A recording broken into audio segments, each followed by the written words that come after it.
Big news for anyone who loves the history of D-Day. Matt McLachlan Battlefield Tours has just launched a brand new tour that visits the D-Day beaches and lots of other sites in rural France, and all from the comfort of a luxurious cruise on the Seine River. Now, we ran this tour in 2024 and it was a huge success. It sold out in a matter of weeks. So now we've rolled it out again for 2025. But this time, there'll be 3 departures in June, July and September, giving you 3 times the opportunity to join us. The cruise is on board the luxurious Amadeus Diamond and begins and ends in Paris. Over 8 days, you'll enjoy the history, scenery and culture of the beautiful Seine River. But as an exclusive offering just for our passengers, you'll enjoy 2 full days touring the D-Day landing beaches in both the US and British sectors, plus daily seminars on board the ship that unpack the history of D-Day. And like all our tours, you'll be hosted by one of our expert historians who'll bring the story of D-Day to life.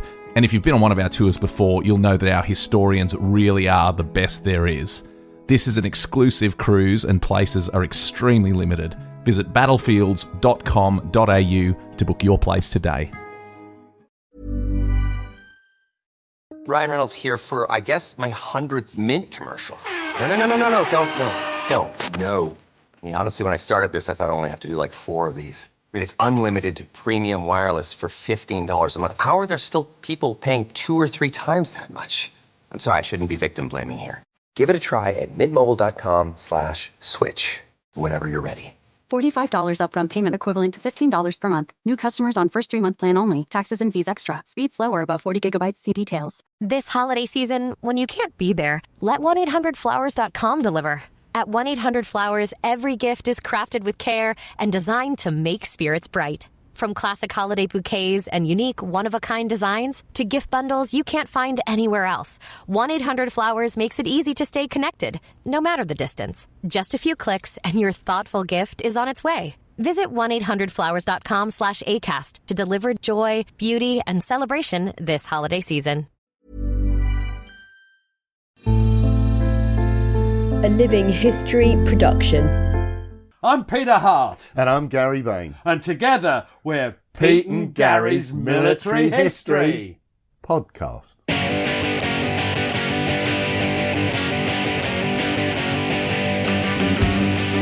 Hello and welcome to the podcast. I'm Peter Hart and with me is my chum, Gary Big Boy Bain. Hello, Gary.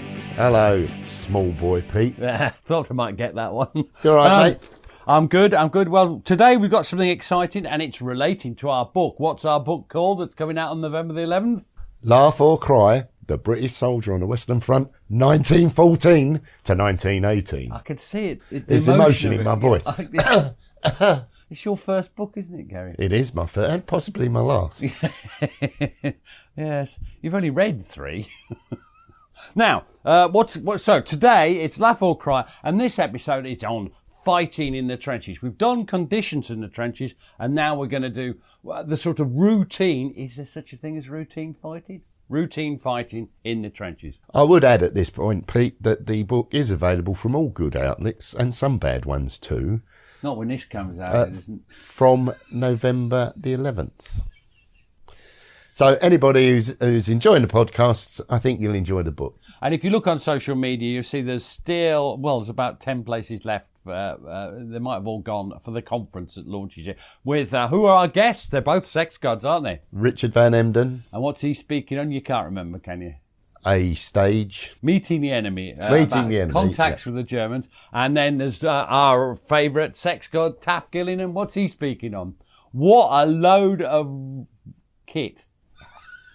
He's talking about kit then. He's talking about British Army kit. And it's all going to be presented by our good friend, Alex Churchill. She is a good friend. Right, so that's all the advertising. Let's get on with it. So what are we talking about? Tell me about life in the trenches. What's it like? Well, it's one of routine. It's a stale tedium, but it's slashed by moments of sudden, nerve-shredding terror. Now, that could be said of most wars, but the contrast was particularly stark in the Great War. A tour of duty, it'd include 3-day stints in the front, support and reserve lines before going out to rest and sometimes right back into reserve. So that's contrary to popular opinion, Pete. They were not always in the front line. No, the British Army expends a huge amount of staff time circulating round within a battalion, the companies, within a brigade, the battalions, within a division, the brigades, so that they're all circling round and they don't just stagnating in the front line. So the men knew that they'd have a chance of remission in the near future. Yeah. But nonetheless, and we're not, the days spent in the front line they're terrible, aren't they, really? Especially in winter or when the front was active. And that's a word that conceals a multitude of hellish realities, I suppose. Now, the Soldiers' Day, that'd start around dawn with Stand 2. And this is Sergeant Jack Dorgan of the 1st 7th Northumberland Fusiliers. Aye. Activities of every description stopped entirely an hour before daylight. There were no whistle blown, no signals given, but quietly every working party finished what they were doing. Every patrol was brought back into the trench. All of the sentry duties, groups, were put on alert. That was called Stand 2. Over the whole of the front-line trenches there was a silence. In that hour you just stood there quietly, every man out, officers and men, all in the front line, bayonets fixed, one in the breech, and an ample supply of ammunition for whatever might occur. Now that's not a funny one, but we thought that was just sets the scene of a Stand 2 perfectly. And I noticed you did an accent. I did. Oh, it's going to be one of those days then. Then day or night, there would be the sentries, men assigned to monitor what was going on across no man's land and to guard against being surprised by the Germans. Yeah. During the day, they'd listen out and have the occasional peek, carefully, from behind a sandbag, or they might use a simple periscope. Although that itself is an inviting target. I bet I can hit that periscope. Oh, that would be in German, of course. Now, you're going to be Corporal Alf Damon, 16th Middlesex Regiment. Ooh, public school boy battalion. I expect a posh voice. We were issued with mirrors, about 5 by 3 inches, which we could clip onto our bayonets. They were less obvious than the usual type of box periscope. We could get some idea of what the shelling was doing to the Boche forward trenches. Not that anyone could see much because there was some ground that was a little higher than our position. I saw very little. Almost as soon as I raised my mirror above the trench, glass spattered everywhere. Jerry had some talented snipers at Beaumont Hamel, and this one shot out several of our new trench mirrors. An officer of another battalion was passing with his runner. "Let's see how good he is with a tin hat," he said, and hooked mine up with his walking stick. The sniper responded to this challenge immediately, and my tin hat spun to the trench floor with a large dent in it.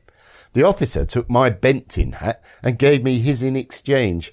I often wondered what tale of daring do he told, and in what place of honour my hat ended its days. Now, at night, they're far freer to look over the top, but does darkness provide complete protection, Gary, or not? Well, not really. Not from the speeding bullet of the fixed rifle or spraying machine gun.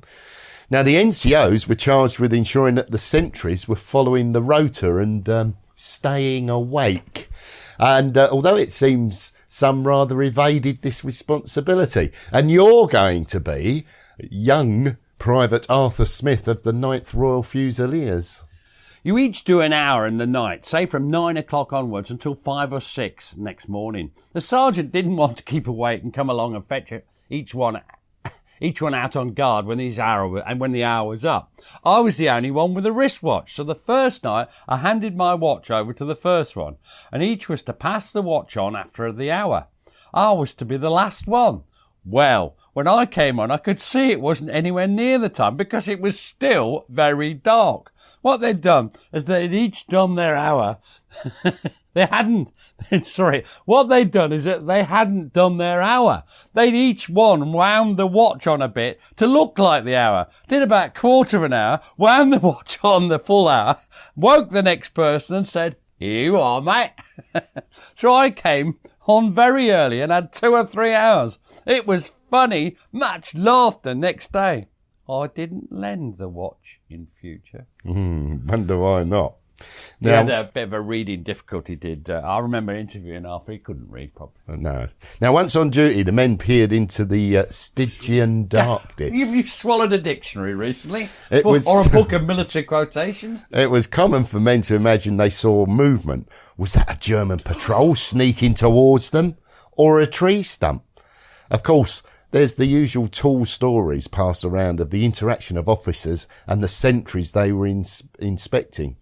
And one favourite is this, and this is Private Marmaduke Walkington of the 1st 16th London Regiment. That's the Queen's Westminster Rifles. Fine body of men, Gary. And he says this: those trenches were very wet indeed. The rum that we had used to come up in earthenware flagons, just over a foot high. I was on sentry duty during the daytime, and the brigadier came round. I was standing just poised on the top of one of these rum jars to keep out of the water. When he came round, like a good soldier, I thought I ought to stand to attention, and I jumped off the rum jar, and was then up to my knees in muddy water. He said, "Oh, you needn't have done that." Now, one of my favourites, I'm going to be next. He's an irascible bugger.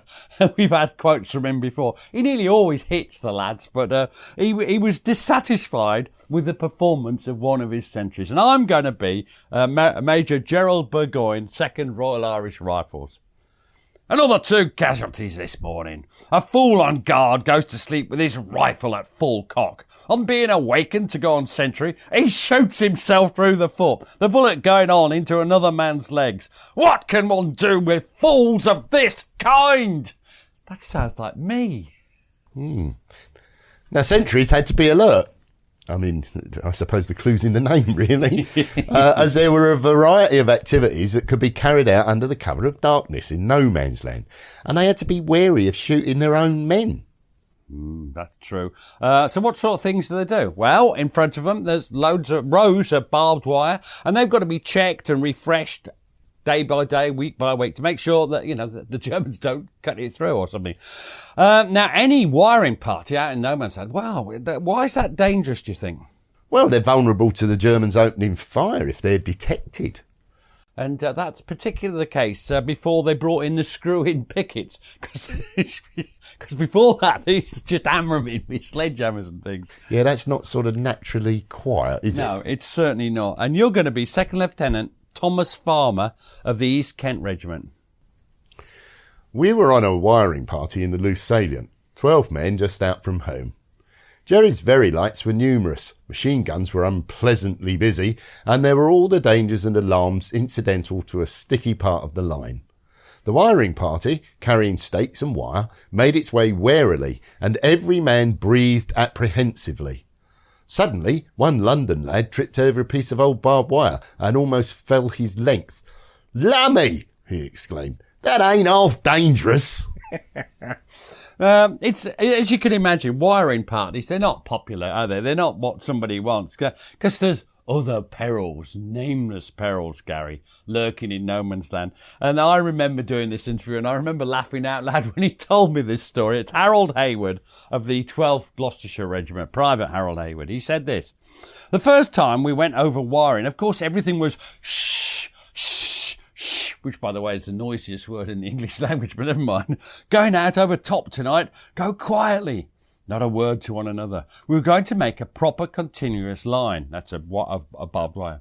"I just happened to step to one side, and I went up to my neck into a French latrine. I said, 'Help, help!' They said, 'Shh, shh.' I thought, I'm not going to die like this. When my parents asked, 'What caused his death?' He fell into a latrine and was drowned." They pushed their rifles down, and I caught hold of 2 of them, and they pulled me out. But no one would come near me for the rest of the time in the line. One of our favourite latrine stories, Gary.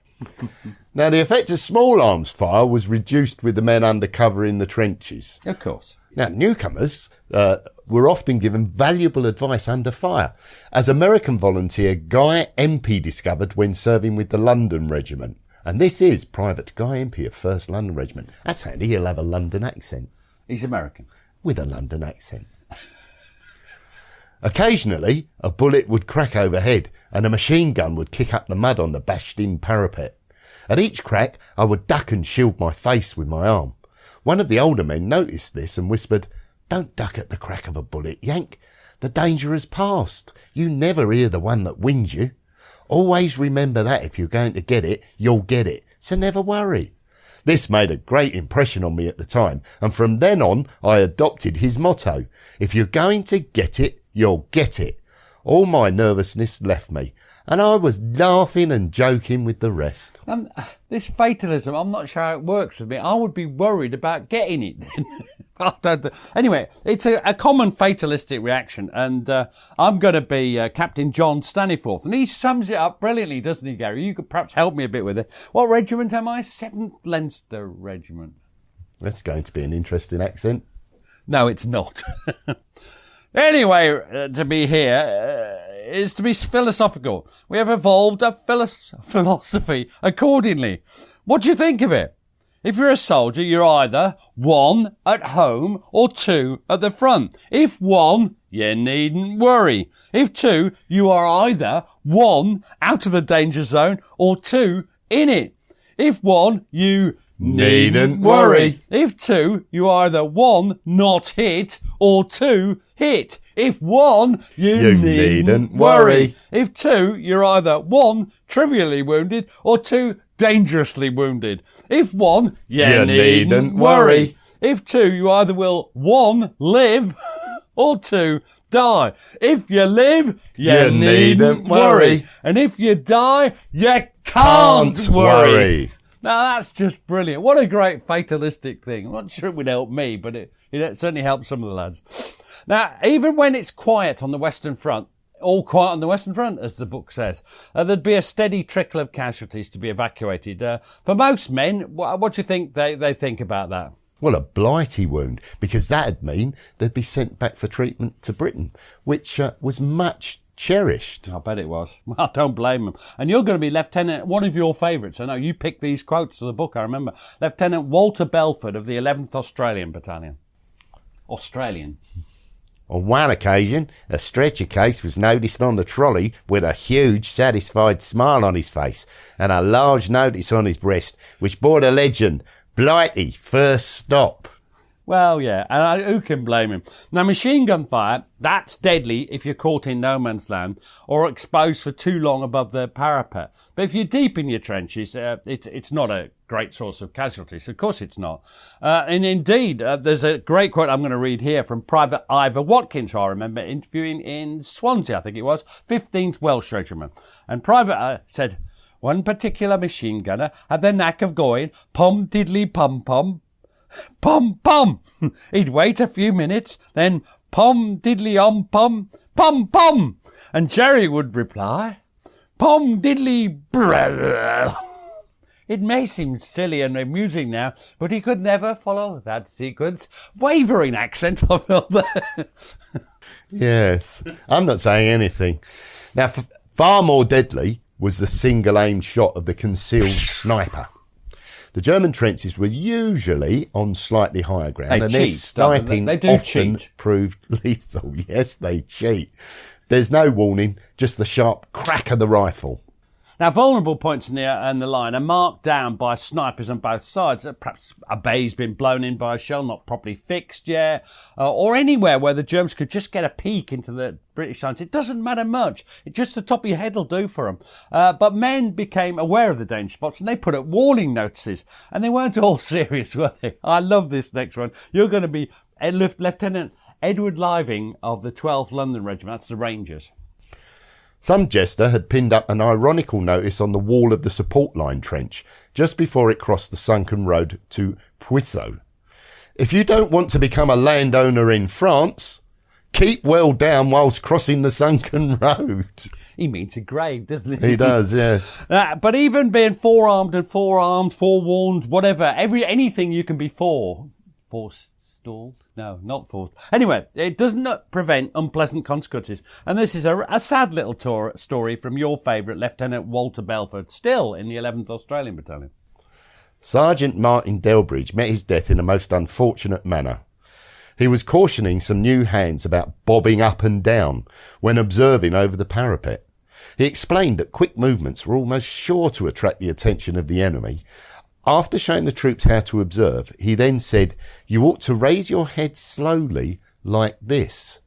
Suiting action to the word, he slowly raised his head above the parapet and was immediately shot through the brain. Yeah, not all the stories in our book are funny. That's just black humour. That's why it's sort of funny, but it's not funny for poor old Martin Delbridge. Now, sniping's a brutal business, would you not say? Yeah, and it's perceived by most frontline soldiers as cold-blooded killing. And indeed, snipers were often not particularly popular men within their own trenches. And this is Brigadier General Lord Edward Gleichen, good old-fashioned British name, of Headquarters 15th Brigade. When going round the trenches, I asked a man whether he'd had any shots at the Germans. He responded there was an elderly gentleman with a bald head and a long beard who often showed himself over the parapet. "Well, why didn't you shoot him?" "Shoot him," said the man. "Why, Lord bless you, sir, he's never done me no harm." A case of live and let live, which is certainly not to be encouraged. But cold-blooded murder is never popular with our men. And, you can see why. Early in the war, the British had a complete absence of viable trench mortars and hand grenades. Oh, they're just not ready for trench warfare, are they, at all? And they found themselves seriously embarrassed because the Germans had a lot better weaponry in this. So what do you think the British did? What would we do? Well, in true British style, the most ludicrous makeshift measures were taken to stem the gap, including raiding museums to secure weapons from a bygone age. Now, you're going to be Second Lieutenant Julian Tyndale Biscoe of Sea Battery Royal Horse Artillery. Things are actually beginning to get a bit hot. We have nothing to compete with the Bosch in the way of trench mortars and have to use any old thing we can lay our hands on. To make things more unpleasant, they hold most of the high ground in a 2 to 3 mile semicircle in front and to our flanks. In fact, we are in a sort of saucer. The following came out in orders. Trench howitzer introduced by 6th Corps, named Toby, used with great effect, found in Paris and last used in 1700. Toby seemed highly pleased at being put on the active list after 200 years on the reserve list. Ridiculous. However, we're now going to take a short break to think about that.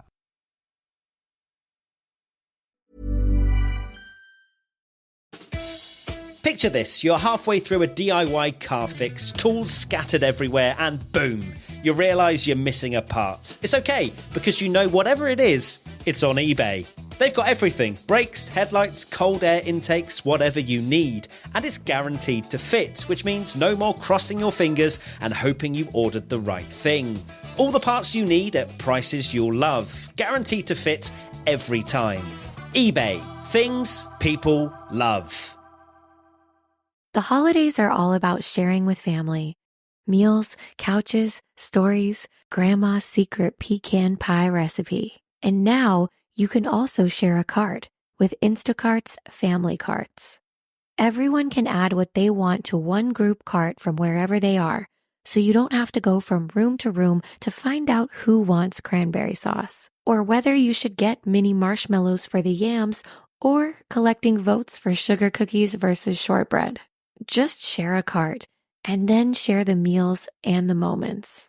Download the Instacart app and get delivery in as fast as 30 minutes. Plus, enjoy free delivery on your first 3 orders. Service fees and terms apply.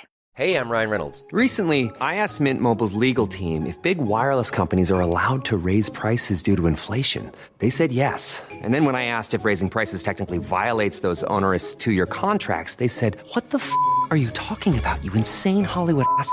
So to recap, we're cutting the price of Mint Unlimited from $30 a month to just $15 a month. Give it a try at mintmobile.com/switch. $45 upfront payment equivalent to $15 per month. New customers on first 3-month plan only. Taxes and fees extra. Speed slower above 40 gigabytes. See details. This holiday season, when you can't be there, let 1-800-Flowers.com deliver.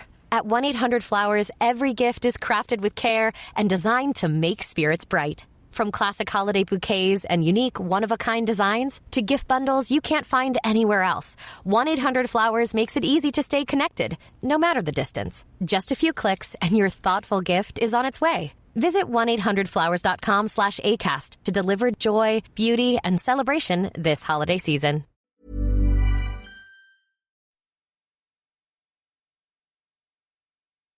The Germans had the dreaded Minenwerfers, Minenwerfer. a fearsome weapon that could project large shells into the general area of the British trenches. Yeah, it's not accurate, is it? But no, but when the trenches are close together, this was a terrible disadvantage. All they could do was try and dodge the incoming deadly missiles. It was terribly difficult, especially at night, because these things are coming over. You can't work out exactly where they're going to land. They don't fly in a particularly straight line, it's just difficult. Some, they choose to see it as a game, Pete.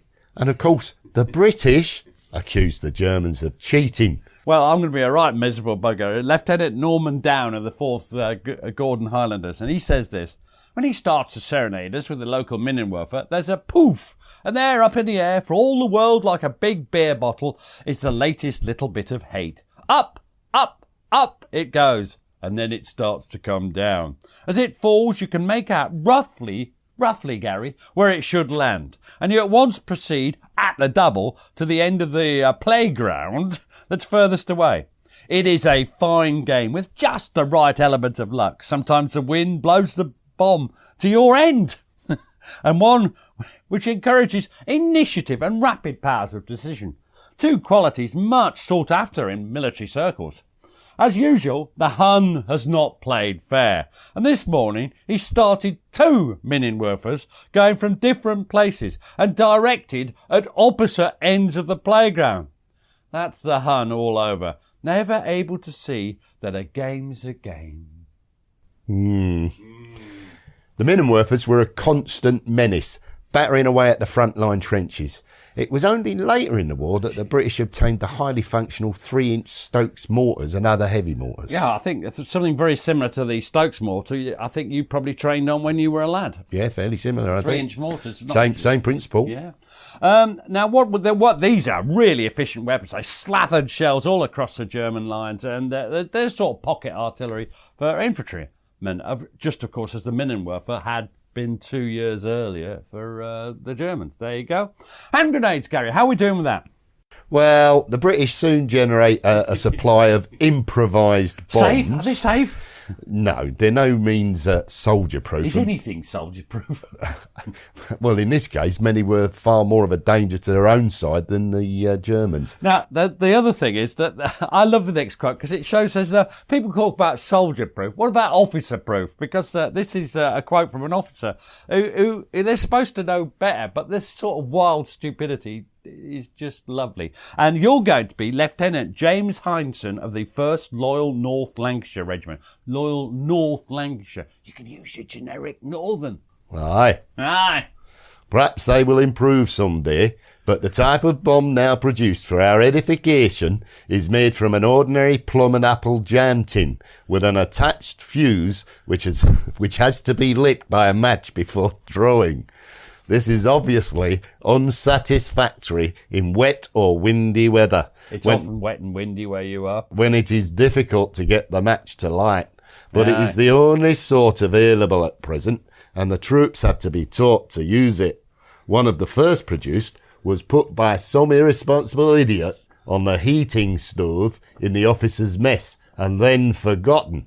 It was not spotted for some time, not indeed until it was nearly red hot, and the individual in question was ordered to remove it and drop it in a bucket of water. During this process, most of us made ourselves extremely scarce, feeling profoundly grateful that it had not exploded in the mess. Which would not have been so funny. But that is, putting a live grenade on top of a stove is spectacular. Now, even when a viable hand grenade in the form of the ubiquitous Mills bomb arrived at the front in 1915, there were still dangers to employing them in the close confines of a trench. And this is what 2nd Lieutenant Adrian Hodgkin of the 1st 5th Cheshire Regiment says. The hand grenade is great fun. The pictures of it in the official books explain it sufficiently. The great point is to avoid hitting the back of the trench with it as you throw it. If this happens, you will be unable to relate your experience to your friends. And again, you might remember from your military service, they used to have a sergeant while you were practicing grenade throw, and he would grab, if you dropped it, if you hit the back of the trench and drop it, they'd grab you and put you in the side place. Do you remember? Or jail. Or jail. I remember you giving a grenade demonstration. Yes, let's not go there. To the men in the trenches, sometimes the only thing that really mattered was the artillery. It dominated their lives. Yeah, you could think of it, Gary, and you could see why this causes tension. You can imagine someone makes a minute adjustment to a dial sight on a German gun miles and miles away, and that's life or death to you in your trench, isn't it? Yeah, the uncertainty of it caused tremendous stress and was the origin of the shell shock, which we now equate to post-traumatic stress disorder. In fact, I always think, and our good friend Ali Hollington has pointed out, that the word disorder is unnecessary because it's not a disorder, it's a natural response to this sort of stress. This again promotes a kind of fatalism because they need it to survive, or they go stark staring mad. That is the rational response to huge shells crashing down amongst them. And you're going to be Lieutenant Lionel Sotheby of the 2nd Black Watch. They shell us day and night because we have some field pieces just behind. They circle round with shrapnel, high explosive, etc. So far, they've missed us. Oh, it's simply fine. I don't know if my head is going or what, but I laugh and sometimes roar at the shells when they fly quite close. It takes people differently. Others curse and swear at the Germans. There's as many reactions as there are human beings, if you see what I mean. But of course, there's also some dark, disrespectful humour. And I particularly like this quote. I'm going to be Private George Mitchell, 48th Australian Battalion. A fussy little major from another battalion blew up, all beans and bounce. Where is the company headquarters, my man? He asked. A 5.9, that's a 5.9 inch shell, landed with a thunderous flame-pierced blast of destruction. It was just where that shell landed. I couldn't say where it is now.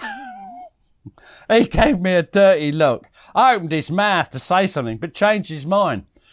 If you go now, sir, you will arrive just as the next shell lands. He gave me another black look, but took the hint and waited. Perfect Australia. Praised by Matt McLachlan. Matt McLachlan says that you have a very good Australian. But what's he know? The ability to recover from even the closest escape seems incredible to the eye, unschooled by practical experience of men at war. Men tried their best to remain positive-minded, but it was difficult when the evidence of their own mortality was everywhere. Now you're going to be Captain Lionel Crouch, the 1st Buckinghamshire Battalion. Birchall says, he means Captain Edward Birchall. Birchall says that he doesn't want to get killed a bit.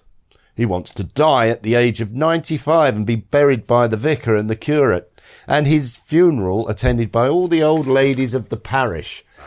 He strongly objects to large objects of an explosive nature being thrown at him, and then his remains being collected in a sandbag and buried by ribald soldiery and dug up again 2 days later by a 5.9 inch. Yeah, and this is one of the sad things, because that's a funny quote. It's amusing, the two people having a laugh. Captain Edward Birchall, he outlives the writer. The writer Lionel Crouch, who you were, was killed on 21st of July 1916. What happens to Birchall himself? Well, he dies a few weeks later on 10th of August 1916. He was just 32 years old. He didn't make his 90-odd. That's so again, that's the humour of the trenches. But the whole point about what we're trying to say is it's not all funny. And one tale that appeals to us is the simple insouciance. Oh, well pronounced, Gary. Thank you. Of the unsung hero who was discovered, despite shells crashing down all around, sat on the far step, exuding an air of calm. I'm going to be this one, aren't I? You are going to be Private Lionel Renton of the 16th Middlesex Regiment, once more Public Schools Battalion. You seem happy enough despite the bombardment. Oh, I'm happy enough, sir, replied the postman. Although equal in rank with Lionel, he addressed everyone with an educated voice as sir, whether officer or in the ranks. You can have a bombardment at any time, sir, he said. But it's not every day you can get a cheese sandwich. Oh, dear. There he is, eating a cheese sandwich, sat on a fire step with shells exploding all around him. Well. Now, where they had a bit of time on their hands, they could really go to town, celebrating a single unexploded shell as if it represented a kind of triumph against fate itself. And this is a poem of sorts by Captain Randolph Chell of the 10th Essex Regiment. In one case, a German shell which had lodged in the Parados and failed to explode was made the object of an elaborate wooden cross with the inscription "In memory of one of Kaiser's pills, R.I.P. And underneath, "Here lies the body of a German shell. It hoped to send us all to hell, but it didn't explode and did no harm, so we covered it up to keep it warm." Now, rather interestingly, his name rhymes with hell. Chell and hell. Blimey! That Now, just shows you. Unexploded shells exerted a strange and occasionally fatal fascination on some men. Well, let's be honest, some idiot visitors to the Western Front still take their lives into their own hands, messing about with live ordnance they find on the battlefield, so it's not that unsurprising. And you're going to be Private John Tucker. Oh, John Tucker, I hope his name don't rhyme. Yes. You're going to be Private John Tucker of Can't the think what you mean, mate. 2nd 13th London Regiment. That's the Kensington Battalion.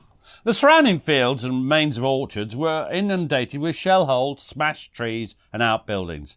There were many unexploded shells lying about, some of large calibre. I saw one stupid man trying to remove the brass nose cap from one with a chisel. We gave him and the shell a wide berth. Perhaps he was fed up with life. Oh dear.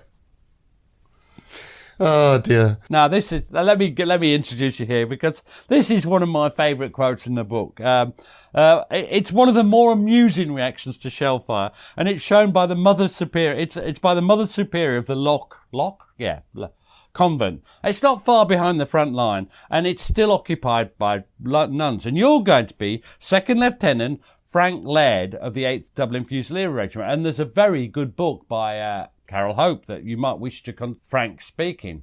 And you might want to consider buying it. It's not all as funny as this, but this is a prime quote. The Boche threw over some shells which fell just outside the convent walls. During the performance, which lasted some time, the Mother Superior stood at an upstairs window calmly looking on. A captain of the Rifles expressed his surprise that she did not take cover to one of the nuns.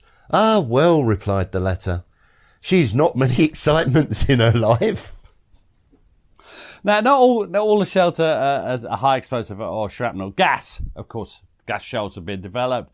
Very accurate member of distribution, far better than cloud gas that was used in 15. Chlorine and phosgene gases, they're dreadful weapons of war, and there are not many amusing stories of men being gassed. Let's just make that blunt. But that certainly didn't stop men laughing at the threat of gas and gas precautions. And I'm going to be Sergeant Edward Edgar Rule of the 14th Australian Battalion. He wrote Jacker's Mob. That's a great book. He says this: "One afternoon at tea time, we were sitting around the CR's dugout, and he said to me, 'Have you heard about the new gas?' 'No,' I replied. 'What is it?' 'It gets into your pay book and kills your next of kin.' The name and address of his next of kin were in every sergeant's pay book. I don't think you need the last bit to explain. No, I do quite like that. Yeah. The early gas helmets, they're the hooded PH type. That's the one with the at the front, isn't it, Pete? Yeah, it is. That's what the British soldier did in them as well. And that would continue to be the standard gas mask until the advent of the small box respirator in the summer of 1916. And that's the one that classically you see in most of the photos now, isn't it? Now, there's even a shocking, amusing slur on the supposed lack of intelligence of the Irish soldier. Now, we want to make clear, firstly, this story is probably apocryphal to start with. And secondly, the specific nationality attributed to it varies with who it is. But men do stupid things at times. So we're not insulting the Irish, we're just insulting men, really. So you're going to be Captain Joseph Goss of the 7th, 8th King's Own Scottish Borderers. I think that explanation, Pete, has really helped, because now we're insulting everybody. Yeah. Oh, not everybody's a man, Gary. In the Great War trenches. Oh, yeah. And this is Captain Joseph Goss. I think it was from Edinburgh, King's Own Scottish Borderers. We were once serving next to the men of an Irish regiment, some of whom had characteristically bored a hole in their gas masks, so that should it be necessary for them to wear their mask for any prolonged period, they might while away the time by having a smoke. Unfortunately, before their device was discovered, a gas attack did necessitate the use of masks, and it is feared that no one will ever be able to find out what they thought of their experiment. It's cracking. It is. Now, let's get on to some of the other patrols and raids. We deal with major attacks in another podcast. But patrols and raids, they're a dangerous necessity. A lot of First World War books will go on and on about them being stupid. But why? Why do you have to patrol? Why do you have to raid? Why do you have to get out and about in no man's land? Why, Gary? Why? Explain to me. Well, certainly with the British, they couldn't allow the Germans to settle. You've got to harry them at every turn to establish a domination over no man's land. While raids, they'd be launched on occasion with the aim of either grabbing a prisoner and gaining intelligence, or to establish exactly which unit was in the line opposite them. Yeah, that would let the British intelligence officers track German movements and judge whether they were planning anything untoward. Untoward? You mean a bloody great big attack? In the near future. So what was a patrol? Well, what you tell me, what's a patrol? Well, the patrol, that would creep out at night. Silence was very important consideration for obvious reasons. And any noise would usually lead to a series of German star shells and lashings of German gunfire. Lashings, now there's a word. Now, sadly, many officers didn't have the confidence in their charges when it came to maintaining the degree of silence required. And this is what Captain Charles May of the 22nd Manchester Regiment says. Aye, the dear old English Tommy only has, and I expect will ever only have, one idea of warfare. That is to walk up to a Johnny, German, and stick a bayonet into him. In the aggregate, that is his sole aim and object. He cannot dissemble, has no cunning, and only a canteen interest in strategy, and only then as an excuse to blather with a friend over a can of beer. Arr. He cares nothing for the idea of stealth. He is not really built for quietly, I'm just looking at you, quietly stealing up on an unsuspecting foe. As proof, you only need put one tin gun in a 60-acre field and turn 2 Tommies loose in that field to do a silent night march. I will guarantee that in 3 minutes, one has stumbled over the can, and that in a further 3, both have kicked it. There must, I think, be some magnetism between ammunition boots and odd cans which unknown people have discarded in out-of-the-way places. And you had a suggestion as to what the third thing they'd do was. Yeah, after about another 3 minutes, they'd be playing football with it. On me head! Now, patrols were small-scale affairs, but raids, they could be quite considerable operations of war involving whole battalions. Yeah, and lots of artillery and mortar support. They're planned out in detail and orders several pages long, giving the exact timetable, the resources allocated, blah-de-blah, blah. And there's also, usually before the lads went over the top, there'd be a pep talk as to what to expect. Raids, what are they about? What's a raid all about? Oh, it's all about speed and domination. Wow. Employing the maximum of violence intended to shatter German confidence. Consequently, there was little clemency once the required prisoner had been secured. So they only need one prisoner. Yeah, they need one. So if there's 10... then 9 are not needed, Pete. So you're going to be Private Harry Hall of the 13th York and Lancaster Regiment. Aye. When we went on the bombing raids, this general came round to give us a talk. He said, if you see a German and he pleads for you to spare his life, he'll say he's got a wife and 4 children. You make sure he don't get 5. Which is, in a way, is terrible. He's saying execute prisoners. That's what that's literally saying. And yet we have a chuckle, dear. Anyway, raids, sometimes successful, sometimes abject failures. But the reaction of one brigade intelligence officer, well, it's a damp squib of a raid. It's pretty good, isn't it? And who am I going to be? You're going to be Captain David Kelly of Headquarters 110th Brigade. That pause was for effect. I noticed. This peaceful period was also interrupted by a raid carried out by our 8th Battalion. An officer of the Intelligence Corps came down to us that night in the hope of interrogating the prisoner, but no prisoners were taken. In fact, no Germans were seen. Warned, presumably, by our preliminary bombardment, they'd apparently vacated their trench. This was very unfair on their part, especially as our bombardment had cost £10,000 and we badly needed an identification. But as a distinguished socialist politician once said to me, what makes internationalism so hard is the absence of the British spirit abroad. Well, what more can you say? You have to laugh or cry, Gary, laugh or cry. Cheers, Pete. Cheers, Gary.